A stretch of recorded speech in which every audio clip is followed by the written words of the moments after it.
Hey, Justina, how are you? Good, how are you? I'm good. How's your week going so far? It's been busy. It's been busy for sure. A lot of stuff going on.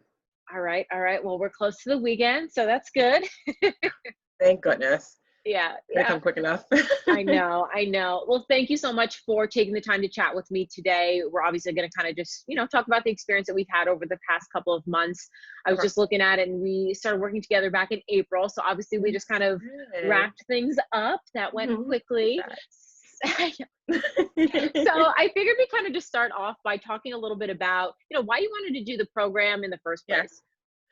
For me, it was usually want to jump in and try pretty much anything to do. So I think I wanted to understand what my relationship was with food, if you will. I Hmm. don't I don't think I had a bad relationship or a good relationship.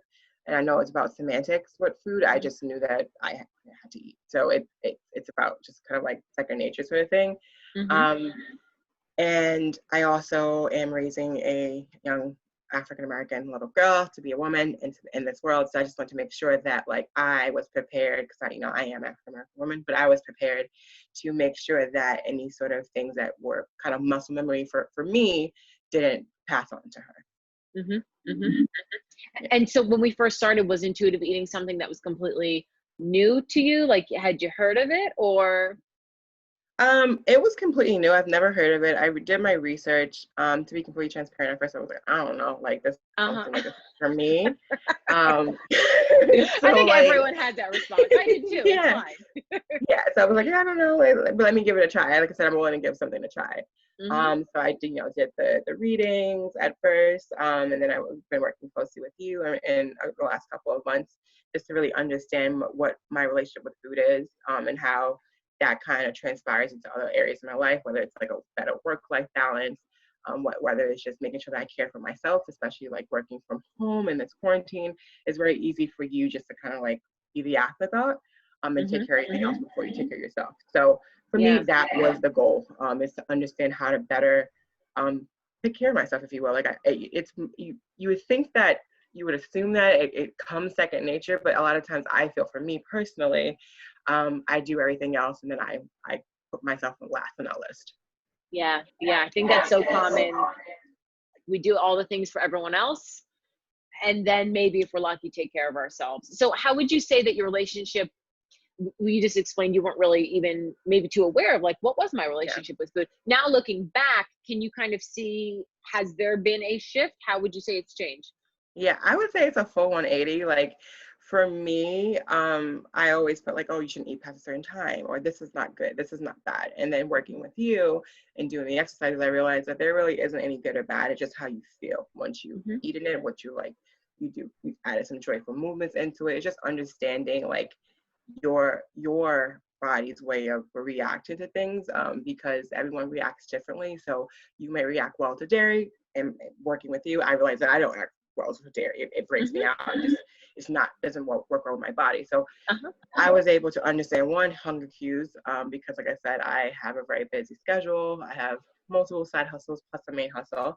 So Hmm. like it's a matter of understanding that like I have to take those breaks. I have to nourish myself. I have to, you know, reaffirm that like things are going to be okay. And it's hard to juggle with everything, being a mom, being an entrepreneur, also working within advertising.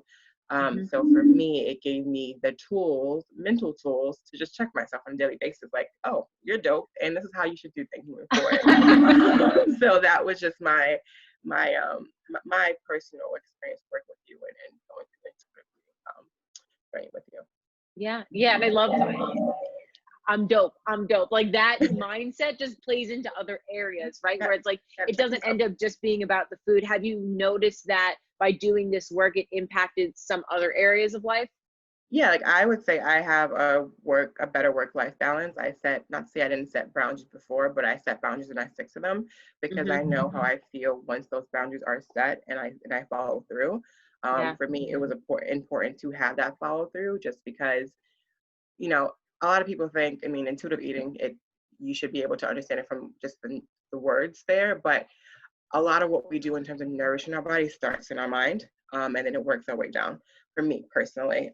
So Hmm. it's a matter of telling people, yep, I, I agree to do this. I can do this much before I'm able to like take away from myself. And as we chatted, I always feel as if like you for me personally, I don't think you can give something to someone else unless your plate is over 100%. Because if you have 100%, you give someone 10% of yourself, technically you're not at 90%. So understanding that value of yourself and how you nourish yourself, whether it's mentally, physically, or spiritually, and working through that on an everyday basis.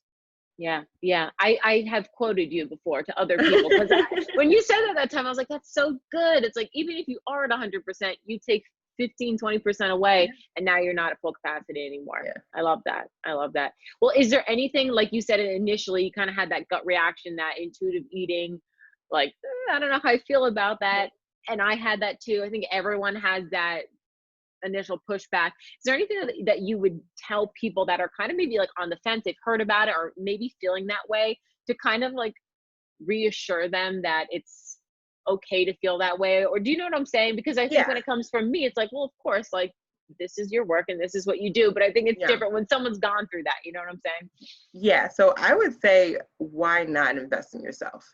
That's the number one rule for me. It's just like, you invest so much time in everything else, whether it's, monetary time, monetary things, or whether it's materialistic things, whatever it is that kind of gets you going. Why not do that for yourself? Why not take that time out of the day and just say, hey, person me, how do I feel? Why am I doing this? What's the crux of me understanding how I move forward? And I think it's just a matter of just taking that leap and investing that time in yourself. Because for me personally, in the beginning, like I said, like I was like, I don't know if this is for me. But then I took a step back and I said, well, why not? Like I try everything else. When I try new foods and working with you, I actually tried tons more of new foods and new flavors and expanded so many crazy things. expanded just flavor profiles and things of that nature. Why not take time out and just do it? Like I don't know if I articulated it well, but I think it's a matter of just taking a step back, realize how much time in your life you just said, this is for me, and for me alone. And realizing that for most of us, it's not much. So you have, and I always say, you already have one life to live. You might as well enjoy it. You might as well take care of yourself and take care of your body, because you only get one. So enjoy it, embrace it. Beautifully said, because like you just stated, it's like, it's more than just food. It's setting those boundaries, the work-life balance, it's all of that stuff. And I think that's why I enjoy doing this work so much, because it's all encompassing. It's not just focusing on one little part of things. It's like we address the bigger picture, and then the little part of things, food, that gets addressed in the meantime, but it has been so awesome to be working with you over the past couple of months. I always enjoyed our sessions, hearing the crazy things that you were trying, all those lobster mushrooms and stuff. And it has just been such a joy.